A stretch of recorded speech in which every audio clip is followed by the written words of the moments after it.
سخت ہے، بہت زوردار ہے۔ اب زنا جو ہے اس کے لیے حضور نے جو کچھ فرمایا وہ سن لیجئے۔ عن ابن عباس قال ما رأيت شيئا اشبه باللمم مما قال ابو ہریرہ عن النبی صلی اللہ علیہ وسلم۔ حضور کی حدیث ہے، ان اللہ كتب على ابن آدم حظه من الزنا ادرک ذلك لا محال۔ اللہ تعالیٰ نے ہر انسان کا زنا میں ایک حصہ لکھ دیا ہے جو اس کو پہنچ کر رہے گا۔ فزنا العین النظر، آنکھوں کا زنا ہے نامحرم عورت کو دیکھنا، یہ بھی زنا ہے۔ اگر زنا کو روکنا ہے تو یہاں پر بھی قدغن لگے گی۔ ایک جگہ آیا ہے حدیث میں النظر سہم، یہ تیر ہے، یہ نظر جو ہے نگاہوں کے تیر۔ یہ تو آپ شاعری کے اندر بھی اور گانوں کے اندر بھی نگاہوں کے تیر سنتے ہیں کہ نہیں سنتے؟ النظر سہم، یہ تیر ہے۔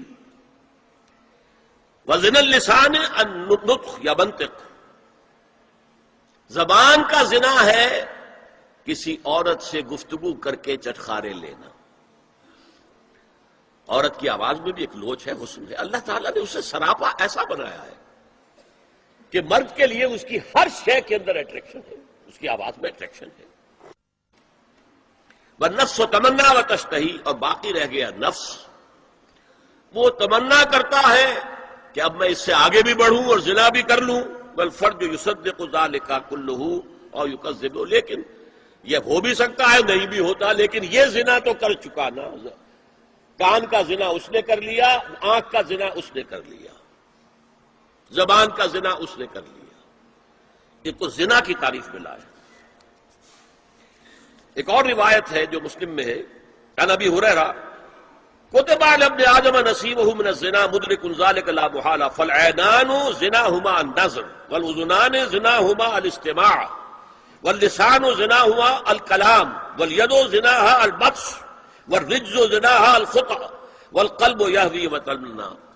یہ زبان کا بھی زنا ہو رہا ہے، کان کا بھی زنا ہو رہا ہے، ہاتھ کا بھی ہو رہا ہے، کہیں لمس کیا ہے عورت کے جسم کو، ہاتھ ملایا ہے اس سے، اور چل کر کہیں جا رہا ہے دیکھنے کے لیے، یہ پاؤں کا زنا ہو رہا ہے۔ یہ ہے زنا کی شکلیں جو محمد الرسول اللہ صلی اللہ علیہ وسلم نے بیان کی ہے۔ تو زنا کا روک تھام، زنا کی جو ہمارے معاشرتی اہداف کے اندر بہت اہم ہے، بہت اہم ہے، بہت اہم، ورنہ معاشرہ ٹوٹ پھوٹ کا شکار ہو جائے گا۔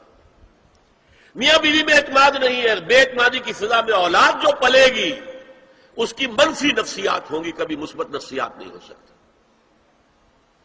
والدین میں محبت ہے، آپس میں اعتماد ہے، تو ایک دوسرے پر اعتماد ہے، ایک دوسرے کا لحاظ ہے، ایک دوسرے کی دلجوئی ہے، ایک دوسرے کی مدد ہے۔ یہ ساری چیزیں جو ہے وہ ایک فضا پیدا کرتی ہے گھر کے اندر، وہ ایک نارمل، ایک صحت مند فضا جس میں کہ نئی نسل پروان چڑھے گی تو وہ ایک پازیٹیو اور مثبت نفسیات لے کر پیدا ہوگی۔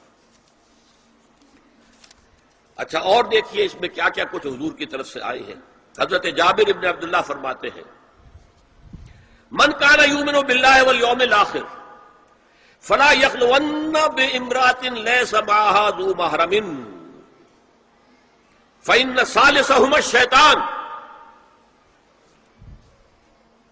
رواہ احمد۔ دیکھو، جو شخص بھی اللہ پر اور یوم آخر پر ایمان رکھتا ہو وہ کبھی کسی اجنبی عورت کے ساتھ خلوت میں نہ رہے، ملاقات نہ کرے جس کے ساتھ کہ اس کا کوئی محرم شامل نہ ہو۔ کوئی عورت آئی ہے آپ سے مسئلہ پوچھنے کے لیے، اس کا باپ، اس کا بیٹا، اس کا بھائی، اس کا شوہر ساتھ ہونا چاہیے، اکیلے نہیں،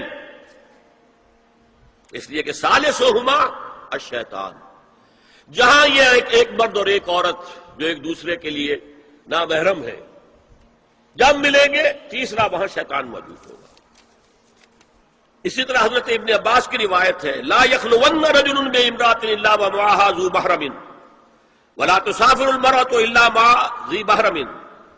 کوئی مرد کسی عورت کے ساتھ خلوت میں نہ ہو، اکیلے نہ ہو، مگر یہ کہ اس عورت کے ساتھ اس کا محرم موجود ہو، اور کوئی عورت سفر نہ کرے جب تک کہ اس کے ساتھ محرم موجود نہ ہو۔